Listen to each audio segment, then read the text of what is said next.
乌克兰顿涅茨克、卢甘斯克、扎波罗热、赫尔松四地进行的入俄公投结果周二公布。根据央视的报道，四地都以超过87%以上的支持率同意加入俄罗斯。据当地选举委员会发布的数据，公投4个地区的投票率已经超过法律规定的50%的门槛，公投结果可认定为有效。俄罗斯安全委员会副主席梅德韦杰夫发文表示，公投结果很清楚，欢迎民众回家。俄罗斯总统普京预料将在星期五宣布将四地正式并入俄罗斯联邦。美国和西方国家则宣布不承认公投结果。分析认为，乌克兰4地区的入俄公投或将导致俄乌冲突走向重大转变。联合国安理会周二召开乌克兰问题会议，美国常驻联合国代表格林菲尔德表示，此次公投是虚假的，美国将会提出一项提议，谴责俄罗斯在乌克兰东部举行公投。中国常驻联合国代表张军表示，中方一直致力于劝和促谈，政治孤立、制裁施压，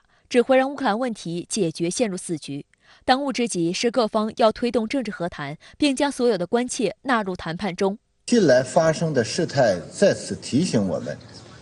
和平需要各方共同争取和维护，集团对抗、政治孤立、制裁施压，只会让问题解决走向死胡同。当务之急是要推动当事方尽快打开政治解决的大门，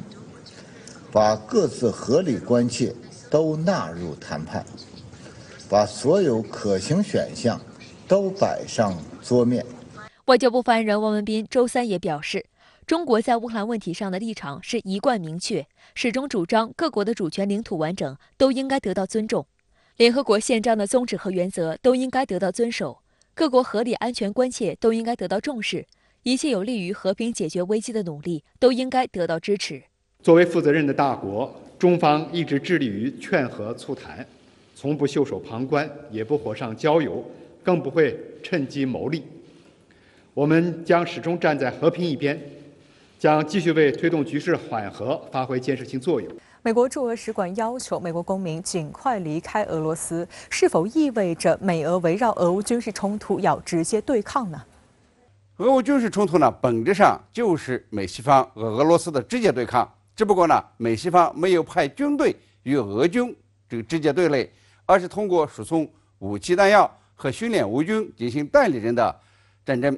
但是现在呀，美俄冲突正在升级，随着俄罗斯发布增兵动员令，美国感到呀，这个俄军啊并不是一个纸老虎，仍然有充足的弹药储备和巨大的这个火炮发射能力，仍然是一支未被攻破的致命力量。这个乌克兰军团呢打不过，于是呢，美国呀加强队伍军援，准备呢向乌俄提供这个中远程的导弹和火箭炮，乌军呢就可能攻击到俄罗斯境内目标。这样的事呢已经是发生过2次了。而攻击俄罗斯本土势必会激发俄军呢采取一切措施，包括使用核武器。而一旦美国的